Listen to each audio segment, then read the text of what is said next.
Ny chocolat ihany koa dia isan'ny manamarika ny Noely, mbola azo fahafapo tanteraka ihany koa moa ireo mpankafy chocolat amin'ny tsisy taona itsetsy amin'ny chocolaterie Robert.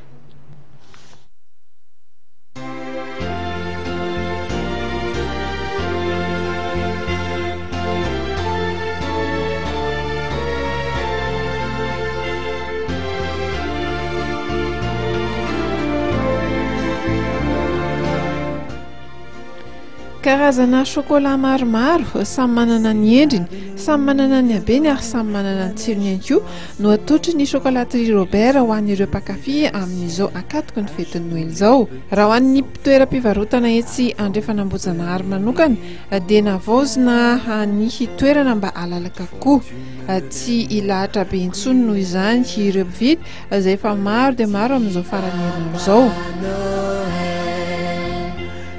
Tu descendras du ciel avec tes jouets par milliers.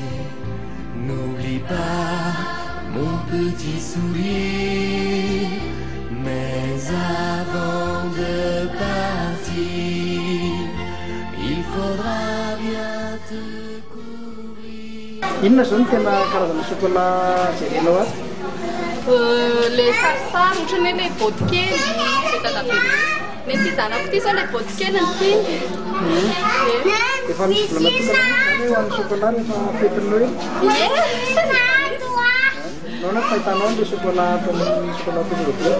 Izy aloha dia tena matsiro, ny vidiny indray efa mba matokana ihany dia zay vidiny tsara be. Petit Papa Noël, quand tu descendras. Zava-baovao ihany koa ny fivarotana ny antsoina hoe galette des rois manomboka ny 9 Desambra.